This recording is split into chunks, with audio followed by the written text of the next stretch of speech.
Hi friends, అందరికీ నమస్కారం. అంజలి కథలకి స్వాగతం. ఈరోజు చందమామ కథలోని బేతాళ కథ పేరు మారువేషం.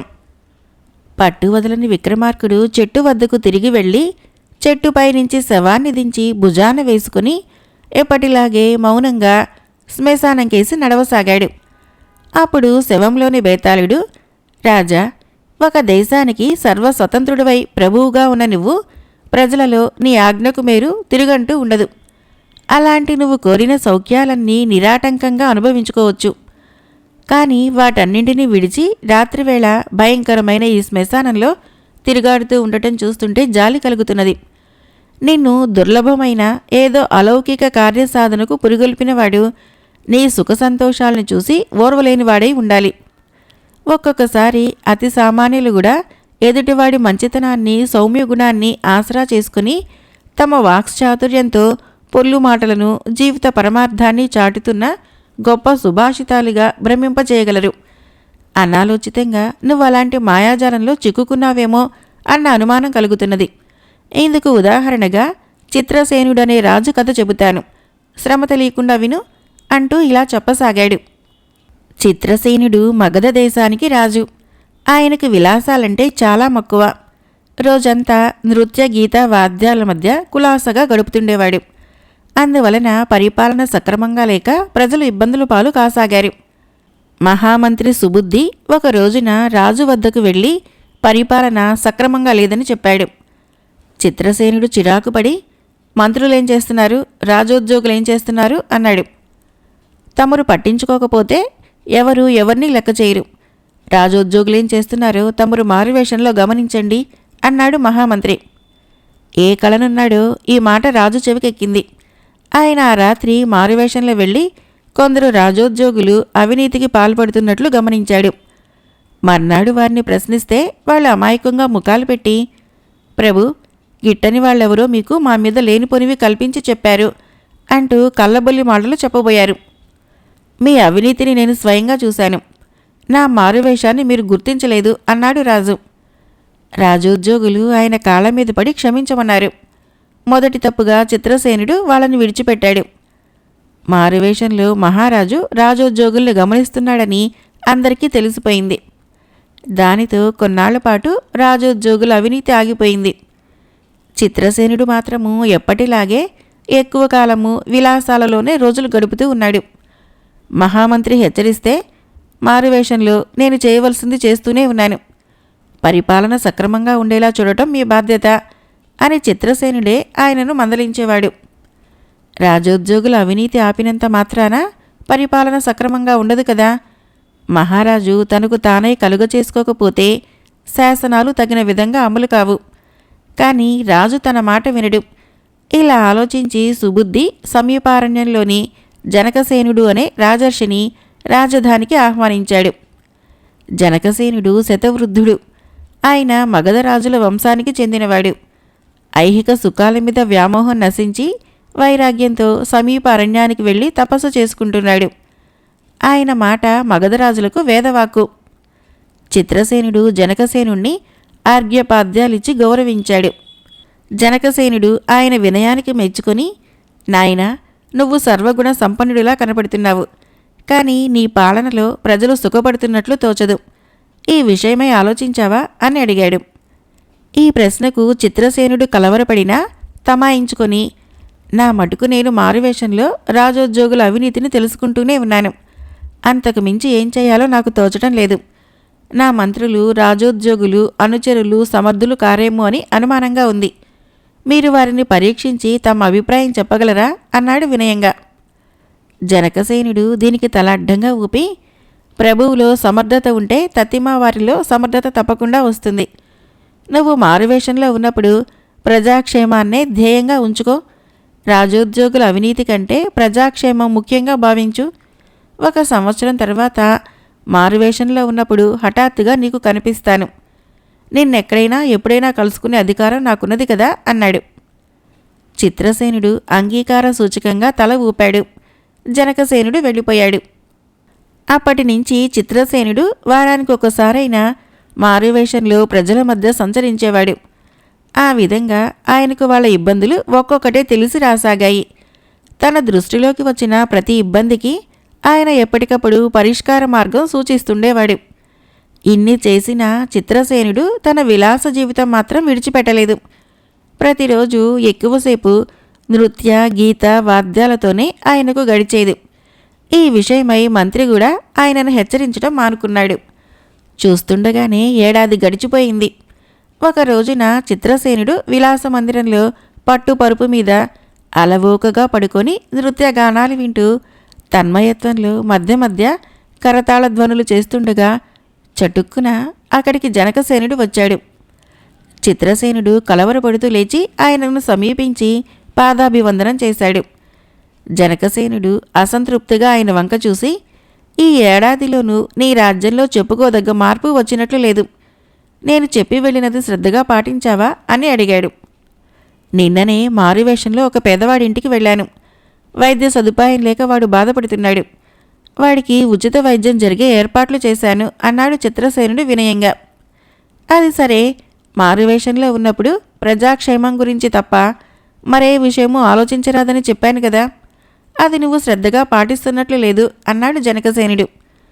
ఇందుకు చిత్రసేనుడు చిన్నబుచ్చుకొని, ఒక సామాన్యుడు జబ్బుతో బాధపడుతూ ఉంటే చూడలేక వెంటనే వాడికి ఉచిత వైద్యం ఏర్పాట్లు చేశాను కదా. అయినా నేను మీ మాటను శ్రద్ధగా పాటించలేదనే అనుకుంటున్నారా అన్నాడు. ఆ సంగతి నాకు బాగానే అర్థమైంది. కానీ నేను నువ్వు మారువేషంలో ఉన్నప్పటి మాట అడుగుతున్నాను అన్నాడు జనకసేనుడు. ఆ ప్రశ్నకు చిత్రసేనుడు ఆశ్చర్యపోతూ, అప్పుడు నేను మారువేషంలోనే ఉన్నాను అన్నాడు. మారువేషం అంటే ఏమిటి అన్నాడు జనకసేనుడు. ఒక పేద రైతు వేషము అని జవాబిచ్చాడు చిత్రసేనుడు. పేద రైతు మగధ ప్రజలలో ఒకడు కాదా? నీ ప్రజల్లో ఒకడిగా వేషం వేసుకుంటే అది మారువేషం ఎందుకైతుంది అన్నాడు జనకసేనుడు. చిత్రసేనుడు కళవెళబడిపోతూ, నేను పేద రైతు వేషం వేసుకుంటే అది మారువేషం కాదా? మరైతే ఈ దేశానికి రాజునైన నేను ఏ వేషం వేస్తే మారువేషమైతుంది అని అడిగాడు. జనకసేనుడు నవ్వి, నువ్వు మగధ ప్రజలలో ఒకడివి. నీ ప్రజలలో ఏ వేషం వేసినా అది మారువేషం కాదు. ఈవేళ రైతుగా ఉన్నవాడు రేపు వ్యాపారి కావచ్చు. అంత మాత్రాన అవి వేషాలు కావు. నువ్వు పేద రైతుగా వేషం వేసుకుని ఒక పేదవాడు జబ్బుగా ఉండటం చూశావు. ఒక సామాన్య పేద రైతుగా ఆలోచించి వాడి వరకు వైద్య సదుపాయం చేశావు. అదే రాజైతే మొత్తం పేదవారందరి గురించి ఆలోచించి వారందరికీ ఉచిత వైద్య సదుపాయం ఏర్పాట్లు చేయిస్తాడు. నువ్వు ప్రతి సమస్యని ఒక్కొక్కడి గురించి ఆలోచిస్తే సామాన్యుడివి దేశంలో మొత్తం ప్రజలందరి సమస్యల గురించి ఆలోచిస్తే అప్పుడు రాజువైతావు. అర్థమైందా అన్నాడు. చిత్రసేనుడు వెంటనే, ఇక మీదట ప్రతి సమస్యను ప్రజాక్షేమం దృష్టిలో ఉంచుకొని పరిష్కరిస్తాను. నా లోపం నాకు తెలిసింది అన్నాడు. బేతాళుడు ఈ కథను చెప్పి, రాజా, పరిపాలనా విషయాలు పట్టించుకోక విలాస జీవితం గడిపే చిత్రసేనుడిలో వచ్చిన మార్పు మెచ్చదగిందే. కానీ ఇందుకోసము జనకసేనుడు మాట్లాడిన తీరు కేవలము వాక్చాతుర్యమే కాక పరస్పర వైరుధ్యంగా కూడా కనబడుతున్నది. ఏ దేశపు రాజైనా ఆ దేశపు ప్రజల్లో ఒకడు కాబట్టి ఆయన ఏ వేషం వేసినా అది మారువేషం కాదనటం అర్ధరహితం కాదా? ఈ సూత్రీకరణ ప్రకారము రాజైన వాడు మారువేషం వేయాలంటే ఏ రాక్షసుడుగానో దేవతగానో వేషం వేయవలసి ఉంటుంది. వీటన్నిటికన్నా జనకసేనుడు చిత్రసేనుడితో నువ్వు మారువేషంలో ఉండగా కలుసుకుంటానటం మరింత హాస్యాస్పదంగా ఉన్నది. ఈ సందేహాలకు సమాధానం తెలిసి కూడా చెప్పలేకపోయావో నీ తల పగిలిపోతుంది అన్నాడు. దానికి విక్రమార్కుడు, ఇందులో జనకసేనుడు రాజర్షి అన్న సంగతి గుర్తుంచుకుంటే ఆయన తన స్థాయికి తగిన విధంగా మాట్లాడాడే తప్ప అందులో వాక్చాతుర్యము పరస్పర వైరుధ్యము అంటూ ఏమీ లేదని తెలిసిపోతుంది. ఆయన చిత్రసేనుడికి సూచించింది, ఏ దేశంలోనైనా పౌరులు పలు విధాలుగా ఉంటే వారిలో సమర్థుడు వారికి రాజైతాడని. అంటే ఒక పౌరుడు ప్రజాసేవ చేయటానికి వేసుకున్న మారువేషము రాజు. అందుకే జనకసేనుడు చిత్రసేనుడితో నువ్వు మారువేషంలో ఉండగా కలుసుకుంటానని చెప్పాడు. అదేవిధంగా ఆయన వచ్చినప్పుడు చిత్రసేనుడు నృత్య గానాల్లో లీనమై ఉన్నాడు. ఇది చూసిన జనకసేనుడు అతడికి తను చేస్తున్నది మారువేషానికి తగిన పని కాదని హితవు చెప్పాడు. సహజంగానే వివేకి సూక్ష్మగ్రాహి అయిన చిత్రసేనుడు వెంటనే సంగతిని గ్రహించి, నా లోపం నాకు తెలిసింది అన్నాడు. ఈ కారణాల వలన జనకసేనుడు మాట్లాడిన దాంట్లో వాక్చాతుర్యము, పరస్పర వైరుధ్యము అంటూ ఏమీ లేదు అన్నాడు. రాజుకు ఈ విధంగా మౌనభంగం కలగగానే బేతాళుడు శవంతో సహా మాయమై తిరిగి చెట్టెక్కాడు. మరొక కథ పేరు నేను మేము. కథను రచించిన వారు జొన్నలగడ్డ రామలక్ష్మి గారు. రంగపురంలో మాధవుడు అనే యువకుడుండేవాడు. చిన్నతనంలోనే అనేక కావ్యాలు, శాస్త్ర గ్రంథాలు చదివినవాడని అందరూ వాడిని మెచ్చుకునేవారు. ఎవరే విషయం గురించి అడిగినా శాస్త్రాలు ఆధారంగా చేసుకుని వివరణ చెబుతూ ఉండేవాడు మాధవుడు. వాడి తెలివికి చాలామంది ఆశ్చర్యపడేవాళ్ళు. క్రమంగా మాధవుడిలో గర్వము, అహంకారము చోటు చేసుకున్నాయి. ఒకసారి ఆ గ్రామానికి తేజస్వి అయిన ఒక సన్యాసి వచ్చాడు. గ్రామం వాళ్ళ ఆయనకి బ్రహ్మరథం పట్టారు. ఆయన చేసే నీతి బోధనలు శ్రద్ధగా విన్నారు. అంతటి వాణ్ణి చూసి ఉండలేదని ఎంతో గొప్పగా చెప్పుకోసాగారు. సన్యాసిని చూస్తే మాధవుడికి అసూయ కలిగింది. ఆయన చేసే నీతి బోధనలు గొప్పగా ఏమీ లేవు, కానీ జనము ఊరికే పొగిడేస్తున్నారు. తనకైతే అంతకంటే బాగా ఎక్కువే తెలుసు, కానీ ఊరు జనము తననింతగా ఎప్పుడూ పొగడలేదు. మాధవుడు ఒకనాడు సన్యాసిని కలుసుకుని, స్వామి, తమరేం చదువుకున్నారు అని అడిగాడు. పూర్వాశ్రమంలో ఉండగా నా తల్లిదండ్రులు ఎన్నో ప్రయత్నాలు చేశారు, కానీ నాకు చదువు రాలేదు, నేనేమీ చదువుకోలేదు అన్నాడు సన్యాసి. అయితే తమరు నీతి బోధనలు ఎలా చేస్తారు అని మాధవుడు అడిగాడు కాస్త వేళాకోళంగా. దానికి సన్యాసి ఎంతో శాంతంగా, అన్నీ పుస్తకాలలోనే రాసి ఉండవు నాయనా, అనుభవము మనిషికి ఎన్నో పాఠాలు నేర్పుతుంది. నేను నేర్చుకున్నవి ప్రజలకు చెబుతున్నాను అన్నాడు. కొందరు తమ అనుభవాలని పుస్తక రూపంలో రాశారు. అలాంటి పుస్తకాల్లో మీరు చెప్పేవన్నీ ఉన్నాయి. నిజం చెప్పాలంటే ఇంకా ఎక్కువగానే ఉన్నాయి. అవి చదవటం వలన ఎక్కువ ప్రయోజనమా, మీ మాటలు వినటం వలన ఎక్కువ ప్రయోజనమా అని అడిగాడు మాధవుడు. అవి చదవటం వలనే ఎక్కువ ప్రయోజనం అన్నాడు సన్యాసి. నేనవన్నీ చదివేశాను, బాగా అర్థం చేసుకున్నాను కూడా అని మాధవుడు గొప్పగా చెప్పాడు. అదృష్టవంతుడివి నాయనా అన్నాడు సన్యాసి. మాధవుడు ఒక్క క్షణమాగి, అదృష్టం నాది కాదు, మీది. మీకంటే ఎక్కువ తెలిసిన నాకు ప్రజల నుంచి మీకు లభించే గౌరవంలో 1000వ వంతు కూడా లభించడం లేదు అన్నాడు. నా నీతి బోధనలు వినమని నేనెవరికీ చెప్పలేదు, గౌరవించమని నేనెవరినీ అడగలేదు. ప్రజలు నా పట్ల చూపే శ్రద్ధాశక్తులు, నాకు ఇచ్చే గౌరవము నాకు సంతోషాన్ని కలిగించడం లేదు. నేను వాటిని పట్టించుకోవటం లేదు. నువ్వు పట్టించుకోకు. మనిషికి చదువు రావటమే అదృష్టమని గుర్తుంచుకో అన్నాడు సన్యాసి. దానికి మాధవుడి విసుగ్గా, నాకంటే తక్కువ చదువుకున్న మీరు నాకు సలహా ఇవ్వకూడదు. కావాలంటే నాతో శాస్త్రవాదనకు దిగండి, మిమ్మల్ని ఓడిస్తాను. అప్పుడు ప్రజలు నన్ను మరింత ఎక్కువగా గౌరవిస్తారు అన్నాడు. సన్యాసి నవ్వి, నేను చదువుకోకపోయినా నీ గురించి ఒక విషయం అర్థమైంది. నువ్వు చదివిన శాస్త్రాలు నీకు సరిగ్గా ఆకలింపవలేదు. ఎంత తెలివైన వాడివైనా నీకు ఒక గురువు అవసరము. నువ్వు ఒక గురువును ఆశ్రయించు, సంతోషంగా ఉండగలవు అన్నాడు. మాధవుడికి కోపం వచ్చింది. ఎందుకంటే సన్యాసి ఈ మాటలు అన్నప్పుడు అక్కడున్న కొద్దిమంది గ్రామస్తులు హేళనగా నవ్వారు. అందుకని వాడు, స్వామి, తమరు చాలా ప్రాంతాలు సంచరించి ఉంటారు. నాకు గురువుగా గల అర్హత ఉన్నదనిపించే వారిని ఎక్కడైనా చూశారా అని అడిగాడు. మేఘనాథుడనే మహాపండితుడున్నాడు. ఆయన గొప్ప కవి కూడా. తన కావ్యాల్ని ఆయన స్వయంగా ఊరూరా తిరిగి వినిపిస్తున్నాడు. తప్పొప్పులు తెలుసుకోవాలన్నదే ఆయన లక్ష్యము. ఇంతవరకు ఆయన కావ్యంలో తప్పులు చెప్పిన వారెవరూ లేరు.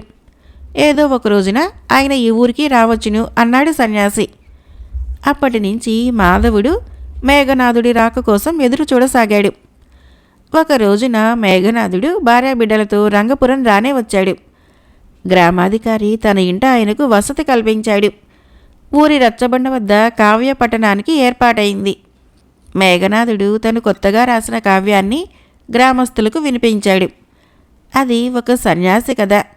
చదువు సందులు రాక ఏ పని చేయలేక రాముడనేవాడు సన్యాసుల్లో కలిసిపోతాడు. నిజమైన సన్యాసి అయ్యాక ఏ చదువు రాకపోయినా వాడు అందరి విద్యావంతుల కంటే గొప్పవాడైతాడు. మేఘనాథుడా కావ్యాన్ని చాలా గొప్పగా రాశాడు. అందులోని ప్రతి వాక్యము అర్థవంతంగా ఉంది. గ్రామస్తులందరూ మేఘనాథుడి ప్రతిభను మెచ్చుకోసాగారు. అప్పుడు మాధవుడు లేచి నిలబడి, మీ కావ్యం వల్ల గొప్ప ప్రమాదం ఉంది. చదువు సందులు రాకుండా ఏ పని లేకుండా గొప్పవాడైతాడంటే ప్రతి ఒక్కడూ సన్యాసి కావాలనుకుంటాడు. అప్పుడు ప్రజలకు తిండి ఉండదు, ఇళ్ళుండవు, చివరకు కట్టుబట్టలు కూడా దొరకవు అన్నాడు. దీనికి మేఘనాథుడు చిన్నగా నవ్వి, మనిషి కూడా జంతువే. సృష్టిలోని ఇతర జంతువులు బట్టలు వేసుకుంటున్నాయా, ఇళ్ళు కట్టుకుంటున్నాయా, పంటలు పండిస్తున్నాయా అన్నాడు. అయితే మనిషి కూడా జంతువులా జీవించాలంటారా అన్నాడు మాధవుడు. గ్రామస్తులు నవ్వారు. మేఘనాథుడు మాధవుడి కేసు ఒకసారి పరీక్షగా చూసి, మనిషి సంఘజీవి, కావాలన్న జంతువు కాలేడు, అలాగే సన్యాసి కాలేడు, కాబట్టి నీ తిండికి బట్టకు ఇంటికి సమస్య లేదు అన్నాడు. గ్రామస్తులు ఇది విని సంతోషంతో చప్పట్లు కొట్టారు. మాధవుడు చిన్నబుచ్చుకున్న ఓటమిని అంగీకరించడం ఇష్టం లేక, మీరు నమ్మిన విషయాన్ని మీరు ఆచరించి చెప్పాలి, మీరు సన్యాసి అయితేనే మీ కావ్యానికి విలువ కాదంటారా అని ప్రశ్నించాడు. ఈ విషయమై మేము బాగా ఆలోచించాం. సన్యాసి అంటే ఆలుమగల్ని అయిన వాళ్ళని విడిచిపెట్టని అవసరం లేదు. అహంకారం లేకుండా కీర్తికాంక్షని స్వార్థాన్ని విడిచిపెట్టగలిగితే చాలు. మేమదే చేస్తున్నాము అన్నాడు మేఘనాథుడు. దానికి మాధవుడు, అటువంటప్పుడు మీరు కొత్తగా కావ్యాలు ఎందుకు రాస్తున్నారు? కావ్యం రాసిన పేరు మీకే దక్కాలన్న స్వార్థంతోనే కదా. లేకుంటే ఇప్పటికే ఎందరో రాసిన కావ్యాలున్నాయి, వాటి గురించే నలుగురికి ప్రచారం చేయవచ్చును కదా. అసలు మీ కావ్యాలకు పేరు రావాలన్న కీర్తికాంక్షతోనే కదా ఇలా ఊరూరు తిరుగుతున్నారు అంటూ ఎదురు ప్రశ్న వేశాడు.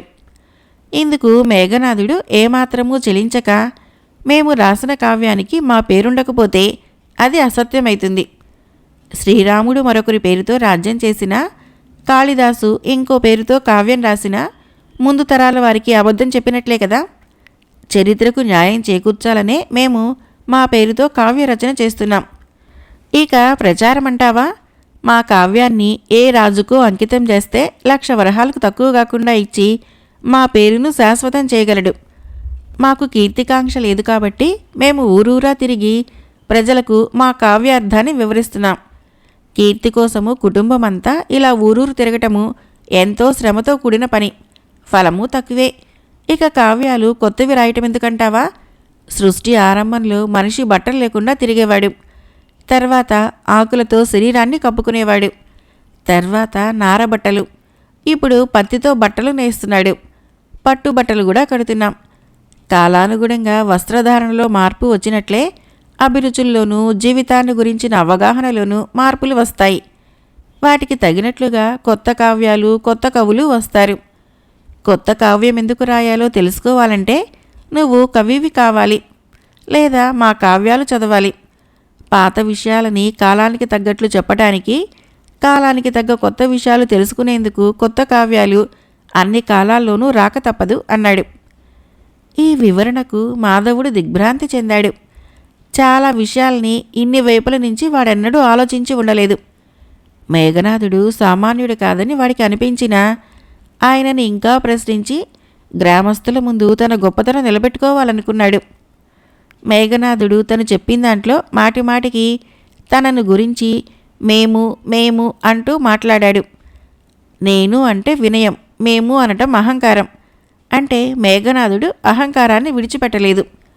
మాధవుడు అందుకుగాను, మీలో స్వార్థము కీర్తికాంక్ష లేవేమో కానీ అహంకారం మాత్రము చెప్పలేనంతగా ఉంది అని గట్టిగా చెప్పాలనుకున్నాడు. కానీ తన బోటివాడు అలా అంటే మర్యాదగా ఉండదు కాబట్టి తెలివిగా మాట్లాడి మేఘనాథుణ్ణి కాస్త ఆట పట్టించాలనుకున్నాడు. ఇలా అనుకుని మాధవుడు మేఘనాథుడికి వినయంగా చేతులు జోడించి, తమరు సామాన్యులు కారు, మహానుభావులు. తమలో స్వార్థం లేదు, కీర్తికాంక్ష లేదు. కానీ మీ కావ్యం గురించి మేము రాశాము, మేము చెప్పాము అంటూ పదే పదే మేము మేము అంటున్నారు. సామాన్యులది అహంకారంగా భావించే ప్రమాదం ఉంది. నేను మాత్రం అలా అనుకోవటం లేదు. మీరు ఒకరు కాదు, 2-3 అయి ఉంటారు, అవునా అని అడిగాడు. మేఘనాథుడు ఏమాత్రమూ కోపం తెచ్చుకోకుండా, అవును నాయనా, సరస్వతి ప్రసన్నులైన మేఘావతి నా భార్య కావటం ఎంతో అదృష్టం. నా అసలు పేరు రంగనాథుడు. ప్రతి కావ్యాన్ని మేం కలిపే రాస్తాం కాబట్టి 2 పేర్లు కలిపి మేఘనాథుడు అయింది. కాబట్టి మేఘనాథుడు ఒకరు కాదు, 2 అన్నాడు. మాధవుడు ఒక్క క్షణం తెల్లపోయి, నన్ను క్షమించండి స్వామి అంటూ చేతులు జోడించాడు. మేఘనాథుడు చిన్నగా నవ్వి, ఎన్నడూ ఎదుటివారిని క్షమించమని అడిగే పరిస్థితి తెచ్చుకోకు. ఆకాశం మీద ఉమ్మి వేయాలనుకుంటే అది నీ ముఖం మీదే పడుతుంది. కాబట్టి అలాంటి పనులు చేయకు అంటూ హెచ్చరించాడు. మళ్ళీ మాధవుడు ఊరుకోలేక, నేను చేసింది తప్పే గాని మిమ్మల్ని మీరు ఆకాశంతో పోల్చుకోవటంలో అహంకారం లేదా అన్నాడు చటుక్కున. నేను ఆకాశాన్ని కాదు, అసూయతో అసహనంతో నన్ను చినబుచ్చాలనుకోవటం వలన నువ్వు కుచించుకుపోయావు. అందువల్ల నేను ఆకాశాన్నయ్యాను తప్ప నా గొప్పతనమేమీ లేదు. ఏ మనిషి అకారణంగా ఎదుటివాడిని చిన్నబుచ్చాలనుకుంటాడో వాడి వలన ఎదుటి మనిషి ఆకాశమంతవాడైతాడు అన్నాడు మేఘనాథుడు. మాధవుడిక మాట్లాడలేక మేఘనాథుడికి సాష్టాంగపడి నమస్కరించి తనని శిష్యుడిగా స్వీకరించమని కోరాడు. మేఘనాథుడు అందుకు అంగీకరించాడు. ఆయన శిష్యరికంలో మాధవుడి శాస్త్ర పరిజ్ఞానము ఎంతగానో రాణించింది. వాడిలో అహంకారం పూర్తిగా నశించడంతో జీవితంలో ఎంతో తృప్తిగా ఆనందంగా ఉండగలిగాడు. మరొక కథ పేరు అత్యాశ. ఒకానొక దేశంలో ఒక పేదవాడుండేవాడు. వాడు చుట్టుపక్కల గ్రామాలన్నీ తిరిగి అడుక్కుంటూ ఉండేవాడు. పొలాల్లో పనులు జరిగే రోజుల్లో కూలీ జనము తాము తినే దాంట్లోనే వాడికి ఇంత ఇచ్చేవారు. కానీ ఆ తర్వాత వాడికేమీ దొరికేది కాదు. ఇళ్లకు పోయి అడుక్కున్నా కుక్కలు మీద పడేవే తప్ప అట్టే ప్రయోజనం ఉండేది కాదు. అటువంటప్పుడు వాడు రోజుల తరబడి తిండికి మాడేవాడు. ఒక ఏడు ఆ బిచ్చగాడికి ఇదే గతి పట్టింది. 2 రోజుల పాటు తిండి లేని స్థితిలో వాడు ఒక గ్రామం నుంచి ఇంకో గ్రామానికి బయలుదేరాడు. దారిలో ఒక ముసలివాడు ఎదురుపడి, పాపం డొక్క అంటుకుపోయినట్లుంది, ఇందా ఈ శనగ గింజ తీసుకో అంటూ బిచ్చగాడి చేతిలో ఒక శనగ గింజ పెట్టాడు. దీంతో కడుపు నిండుతుందా బాబు అన్నాడు బిచ్చగాడు. దీన్ని తినేస్తే నీకేం లాభము? ఇది నీ వద్ద ఉన్నదంటే ఎవరు పడితే వారు నీకు ఆతిథ్యం ఇస్తారు. అప్పుడు నువ్వు తిండికి మాడవలసిన అవసరం ఉండదు అన్నాడు ముసలివాడు. తర్వాత ఎవరి దారిన వారు వెళ్లారు. చీకటి పడే వేళకు బిచ్చగాడు పక్క గ్రామం చేరుకొని ఒక ఇంటి ముందు నిలబడి, కాస్త అన్నం పడేయండి నాయనా అని కేకపెట్టాడు. వెంటనే ఇంటి యజమాని బయటికి వచ్చి బిచ్చగాడిని చూసి తమ గ్రామం వాడు కాదని తెలుసుకొని లోపలికి పిలుచుకొని వెళ్ళి కడుపు నిండా భోజనం పెట్టించాడు. ఇవాళ రాత్రికి నువ్వు మా ఇంటి పంచలోనే పడుకో, ఈ చీకట్లో ఇప్పుడు ఎక్కడికి పోతావు అన్నాడు ఇంటి యజమాని బిచ్చగాడితో. బిచ్చగాడికి పరమానందమైంది. వాడిని ఎవరూ కూడా ఎన్నడూ ఇంత ఆదరంతో చూసి ఉండలేదు. ఇదంతా శనగగింజ ప్రభావమే అయి ఉండాలని వాడనుకున్నాడు. ఆ శనగగింజని భద్రంగా తన తలకు దగ్గరగా ఉంచి ఆ రాత్రి వాడు సుఖంగా నిద్రపోయాడు. తెల్లవారుజామున ఇంటి వాళ్ల కోడి బిచ్చగాడు పడుకుని ఉన్న చోటికి వచ్చింది. అది చేసిన చప్పుడికి బిచ్చగాడు నిద్రలేచాడు. అంతలోనే ఆ కోడి కాస్త శనగగింజని ముక్కుతో పట్టుకొని క్షణంలో మింగేసింది. అయ్యో నా శనగగింజ కోడి మింగేసింది అని బిచ్చగాడు శోకాలు పెట్టసాగాడు. ఇంటి యజమాని ఈ కేకలు విని వచ్చి జరిగిన సంగతి తెలుసుకొని, ఒక్క శనగగింజ కోసం ఇంత విచారించాలా? సోలెడు గింజలిస్తాను, పట్టుకొని పో అన్నాడు. నాకు సోలెడు శనగలక్కర్లేదు, నా గింజే కావాలి. అది అదృష్టం గల గింజ, దాన్ని నాకొక సిద్ధుడిచ్చాడు అన్నాడు బిచ్చగాడు. అలా అయితే నేనేం చేసేది? ఆ శనగగింజ కోడి పొట్టలో ఉన్నది కదా, కోడినిస్తాను తీసుకుపో అన్నాడు ఇంటి యజమాని. కోడిని బస్తీలో అమ్మితే 4 డబ్బులు వస్తాయన్న ఆశతో బిచ్చగాడు కోడిని తీసుకొని ఆ గ్రామం నుంచి బయలుదేరాడు. అతను ఆ రోజు బస్తీని చేరుకోలేకపోయాడు. అందుచేత ఆ రాత్రికి ఒక ఆసామిని ఆతిథ్యం అడిగాడు. ఆసామి సంతోషంగా సమ్మతించాడు. బిచ్చగాడు ఆ రాత్రి మళ్ళీ సుఖంగా భోజనం చేసి తన కోడిని పక్కనే పెట్టుకుని పడుకున్నాడు. వాడికి కాస్త కునుకు పట్టగానే వాడి కోడి దొడ్లోకి వెళ్ళి ఇంటి వాళ్ల కోళ్లతో జగడం పెట్టుకున్నది. అవన్నీ ఏకమై బిచ్చగాడి కోడిని పొడిచి తరమసాగాయి. వాటి నుంచి తప్పించుకొని పారిపోయే ప్రయత్నంలో బిచ్చగాడి కోడి ఒక పెయ్యి దూడ కాళ్ళ సందున దూరి దాని కాలి క్రింద పడి చచ్చిపోయింది. అయ్యో నా కోడి, నా బంగారు కోడి అని బిచ్చగాడు ఆవేశంగా అరవసాగాడు. వాడికి ఆతిథ్యం ఇచ్చిన ఆసామి 2 కోళ్ళిస్తానన్నా వెనక బిచ్చగాడు పెయ్య దూడని ఇవ్వమన్నాడు. ఆసామి ఒప్పుకొని పెయ్య దూడని ఇచ్చేశాడు. దాన్ని పలుపుతో కట్టి తన వెంట పెట్టుకుని బిచ్చగాడు బస్తీకి బయలుదేరాడు. వాడు బస్తీలో అడిగిపెట్టే లోపలే పొద్దుగూకిపోయింది. అందుచేత ఊరి బయట ఉన్న ఒక పెద్ద లోగిలి చూసుకొని బిచ్చగాడు ధైర్యంగా లోపలికి ప్రవేశించి గృహస్థుడితో, అయ్యా, నేను చాలా దూరం నుంచి వస్తున్నాను. ఈ బస్తీలో ఎరిగిన వారెవరూ లేరు. ఈ రాత్రికి మీ ఇంట బస చేయనిస్తారా అని అడిగాడు. గృహస్థుడు సమ్మతించాడు. ఆ రోజు ఆ గృహస్థి ఇంట ఏదో అక్కర జరిగింది. అందుచేత చాలామంది బంధువులు వచ్చి ఉన్నారు. ఆ రాత్రి పెద్ద ఎత్తున విందు చేశారు. బిచ్చగాడు నలుగురితో పాటు సుష్టిగా భోజనం చేశాడు. ఒక రాత్రి వేళ ఆ పెయ్య దూడ పలుపు తెంచుకొని ఇంటివారి గుర్రం ఉండే చోటికి వెళ్ళి గడ్డి తినసాగింది. ఆ గుర్రం కాస్త పెయ్య దూడను తన వెనక కాళ్ళతో బలంగా తన్నింది.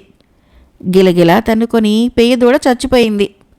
మర్నాడు బిచ్చగాడు గృహస్థుడితో పోట్లాట పెట్టుకున్నాడు. ఆ గృహస్థుడు సౌమ్యుడు. ఇంటికి వచ్చిన బంధువుల మధ్య ఎవరో పరాయివాడితో పేచీపడి పోట్లాడటం ఇష్టం లేక ఆయన బిచ్చగాడికి తన గుర్రాన్ని ఇచ్చేశాడు.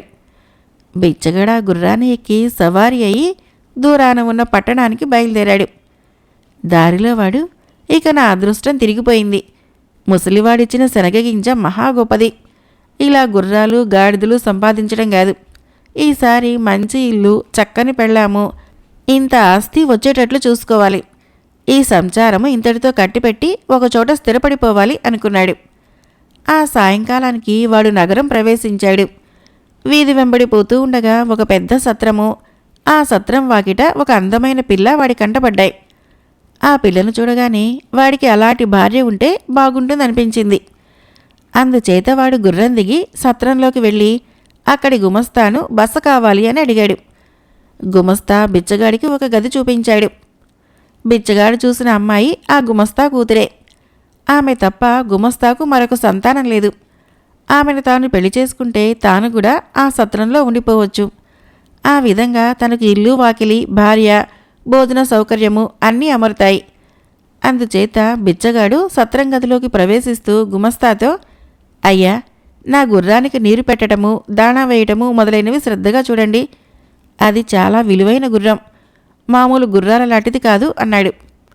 ఆ గుర్రం గురించి దాని యజమాని అంతగా చెప్పాడు కదా అని దాన్ని నీళ్లతోటి దగ్గరకు గుమస్తా స్వయంగా తీసుకొని వెళ్ళాడు. అది నీరు తాగినంతసేపు తాగి గుమస్తా ఏమరుపాటుగా ఉన్న సమయంలో బయటికి పరిగెత్తిపోయింది. గుమస్తా బిచ్చగాడి వద్దకు వచ్చి జరిగిన సంగతి చెప్పాడు. బిచ్చగాడు తోక తొక్కిన తాచులా లేచి, నేను ముందే చెప్పలేదా, అంత పొగరా? ఆ గుర్రం విలువ నీకేం తెలుసు? దానికోసము నేను నాకున్నదంతా త్యాగం చేశాను. నా గుర్రాన్ని నాకిప్పుడే తెచ్చిపెట్టు. నేను తెల్లవారుతూనే పెద్ద రాజకార్యం మీద వెళ్ళవలసి ఉన్నది అని కేకలు పెట్టాడు. తెల్లవారినివ్వండి, నేను ఎంత శ్రమైనా పడి తమ గుర్రాన్ని వెతికి ఇప్పిస్తాను అని గుమస్తా ఎంతగానో ప్రాధేయపడ్డాడు. నీ కూతురు కనపడకుండా పోతే తెల్లవారేదాకా ఆగుతావా? నాకు నా గుర్రం అంతకంటే 1,00,000 రెట్లు ఎక్కువ అన్నాడు బిచ్చగాడు కోపంగా. అయితే ఈ నడిరాత్రి నన్నేం చేయమంటారు అన్నాడు గుమస్తా చిరాకు పడుతూ. నా గుర్రాన్ని పోగొట్టావు గనుక నీ కూతుర్నియ్యి అన్నాడు బిచ్చగాడు. గుమస్తాకు కోపం వచ్చింది. ఇద్దరూ ఘర్షణ పడసాగారు. సత్రం గుమస్తా భార్య వచ్చి తన భర్తతో, తప్పంతా మీదే, మీరూరుకోండి. ఆ అమ్మాయి ఇష్టపడితే అలాగే చేద్దాము. ఎప్పటికైనా ఒక అయ్యే చేతిలో పెట్టక తప్పదు కదా. కావాలంటే మటుకు మనకింతకన్నా మంచి అల్లుడు దొరుకుతాడా? నేను వెళ్ళి అమ్మాయి ఇష్టం కనుక్కొని వస్తాను. ఈలోపుగా మీరు పోట్లాడుకోకండి అన్నది. బిచ్చగాడు తన అదృష్టం పండిందనుకున్నాడు. మరి కాసేపటికల్లా గుమస్తా భార్య హడావుడిగా తిరిగి వచ్చి, అయ్యా, అమ్మాయి మిమ్మల్ని పెళ్లాడటానికి సుతరాము ఒప్పుకోవటం లేదు. అందుచేత దాన్ని ఒక గోతంలో వేసి కట్టిపెట్టాను. మీరు ఆ గోతం తీసుకుని ఇప్పుడే బయలుదేరి వెళ్ళిపోండి. ఈ రాత్రి చీకట్లో మీరు ఎటు వెళ్లారో దానికి తెలియదు గనక తెల్లవారి గోతం నుంచి బయటికి తీస్తే అది ఇంటికి పారిపోయి రాలేదు.